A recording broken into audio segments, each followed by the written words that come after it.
দর্শক, হাম পরিস্থিতির আরো খবর জানাতে সিলেট এবং নওগাঁ থেকে যুক্ত হচ্ছেন আমাদের সহকর্মীরা। শুরুতেই চলে যাব সিলেটে, সেখানে আছেন সহকর্মী আজহারউদ্দিন শিমুল। শিমুল, হাসপাতালে পরিস্থিতি জানাবেন।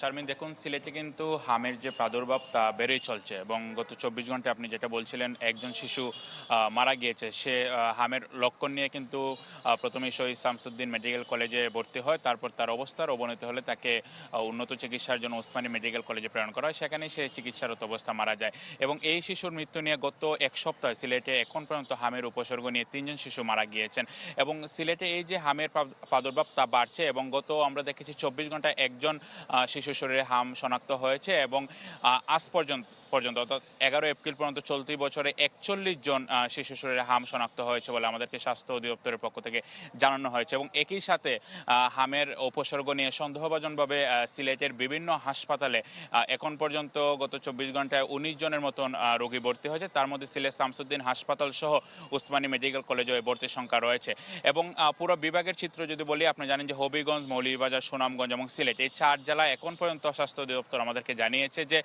শতাধিকের বেশি শিশু সন্দেহ প্রবণভাবে তাদেরকে আসলে ভর্তি করা হয়েছে বিভিন্ন হাসপাতালে এবং ওসমানী হাসপাতালের পক্ষ থেকে বলা হয়েছে যে দুটি হাসপাতালে, সিলেটের সরকারি হাসপাতাল যেগুলো রয়েছে শামসুদ্দিন হাসপাতাল এবং ওসমানী মেডিকেল কলেজ হাসপাতাল, এই দুটি হাসপাতালে আলাদা আইসোলেশন করা হয়েছে এবং যাদের অবস্থা খুবই ক্রিটিক্যাল তাদেরকে উন্নত চিকিৎসার জন্য শামসুদ্দিন হাসপাতাল থেকে ওসমানী মেডিকেল কলেজ হাসপাতালে নেওয়া হচ্ছে।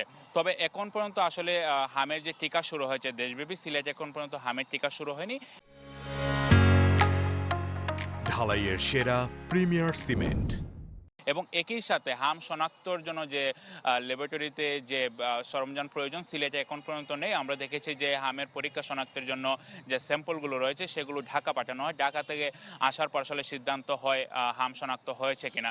তবে এখানে যারা সিলেটের সচেতন নগরবাসী রয়েছেন এবং যারা চিকিৎসা সেবার সাথে জড়িত তারা বলছেন সিলেটে যাতে দ্রুত হামের যে ল্যাবরেটরি প্রয়োজন সেটা যদি স্থাপন করা হয় তাহলে দ্রুত সময়ের মধ্যে আসলে শনাক্ত করা সম্ভব।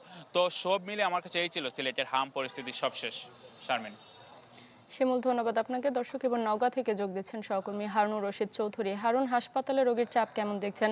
হাসপাতাল কর্তৃপক্ষ কি বলছে, বিস্তারিত জানাবেন।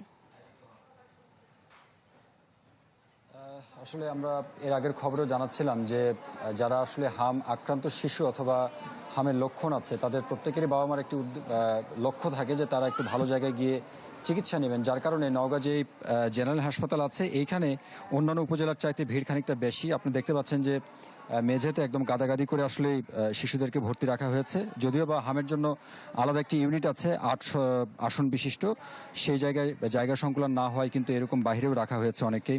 স্বাস্থ্য বিভাগের তথ্য বলছে যে আজকে পর্যন্ত তারা 207 জন শিশু যাদের আসলে এরকম হামের লক্ষণ আছে এরকম শিশু তারা শনাক্ত করতে পেরেছেন, তাদের নমুনা সংগ্রহ করেছেন, করে ঢাকায় পাঠানো হয়েছে এবং 12 জন আছে যারা একদমই হাম আক্রান্ত। তাদেরকে কিন্তু তাদের প্রায় অর্ধেক শিশু তারা জেনারেল হাসপাতালে রেখে তাদেরকে আসলে চিকিৎসা দেওয়া হচ্ছে, বাকিগুলো যারা সুস্থ হয়েছে তাদেরকে বাড়ি পাঠিয়ে দেওয়া হয়েছে। পাশাপাশি নওগাঁর পোরশা উপজেলা যেখানে সংক্রমণের সবচেয়ে বেশি ছিল সেই জায়গায় আসলে বিশেষায়িত যে টিকার ব্যবস্থা সেটি করা হয়েছিল, সেটি 5 তারিখ থেকে চলছিল। আজকে পর্যন্ত মোট 5000 শিশুকে সেখানে টিকার আওতায় আনা গেছে, স্বাস্থ্য বিভাগ তেমনটি জানাচ্ছে। যদিও বা সেখানে টার্গেট আছে 17,800 জন শিশু। তারা বলছে যে নির্দিষ্ট সময়ের মধ্যে তারা সেটি শেষ করতে পারবেন এবং আপনারা জানেন যে আগামী 3 মে যেই সারা দেশে যে টিকা দেওয়ার কথা ছিল অর্থাৎ নওগাঁরও সবগুলো উপজেলায় দেওয়ার কথা ছিল সেটি এগিয়ে নিয়ে এসে 20 তারিখ করা হয়েছে এবং সেই তারিখে নওগাঁর 2.5 লাখ শিশুকে আসলে মূলত এই টিকার আওতায় আনা হবে বলে এখানকার স্বাস্থ্য বিভাগ বলছেন। কারণ ধন্যবাদ আপনাকে। দর্শক, আরো খবর জানাতে এবার শরীয়তপুর থেকে যোগ দিচ্ছেন সহকর্মী নুরুল আমিন রবিন। জানাবেন বিস্তারিত। শারমিন, শরীয়তপুরে কিন্তু হামের যে প্রকোপ এবং রোগী ভর্তির যে পরিসংখ্যান সেটি কিন্তু অন্যান্য যে কোনো সময়ের তুলনায় এখন সবচেয়ে বেশি। গত 24 ঘন্টায় স্বাস্থ্য বিভাগের তথ্য অনুযায়ী প্রায় 15 জন রোগী কিন্তু শরীয়তপুরে বিভিন্ন হাসপাতালের ভর্তি হয়েছে এবং এই মুহূর্তে আমি রয়েছি ঠিক জেলা আর সদর হাসপাতাল, যে 250 শয্যার হাসপাতাল, সেই হাসপাতালে 20 জন হামের রোগী, তারা অধিকাংশই শিশু, তারা চিকিৎসা নিচ্ছেন। এছাড়া এই হামের প্রকোপ বেড়ে যাওয়ায় কিন্তু যারা অভিভাবক রয়েছে তাদের মধ্যে কিছু উদ্বেগ রয়েছে।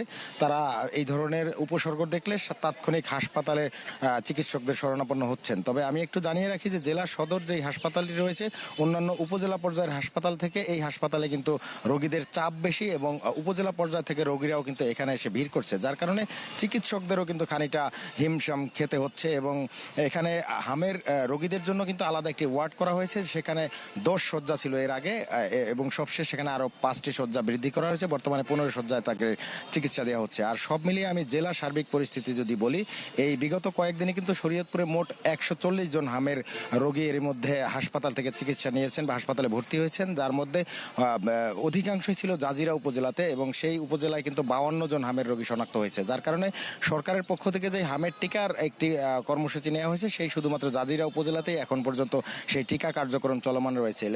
এবং দুঃখিত, স্বাস্থ্য বিভাগের যে তথ্য আমরা হাতে পেয়েছি তাতে গত আজকে 6ষ্ঠ দিনের মতো চলমান রয়েছে এবং এ পর্যন্ত প্রায় 5000 শিশুকে তারা হামের টিকার আওতায় আনা হয়েছে এবং তাদের যে লক্ষ্যমাত্রা সেটি হচ্ছে প্রায় 30,000 শিশুকে তারা এই হামের টিকার আওতায় আনবে এবং পর্যায়ক্রমে সারা দেশের মতো শরীয়তপুরের অন্যান্য জেলায় কিন্তু হামের টিকা শিশুদের দেওয়া হবে। তো শারমিন, এই ছিল আমার কাছে শরীয়তপুর থেকে হামের প্রকোপ নিয়ে সবশেষ তথ্য। রবিন, ধন্যবাদ আপনাকে। দর্শক, হাম পরিস্থিতির খবর জানাচ্ছিলেন আমাদের সহকর্মীরা।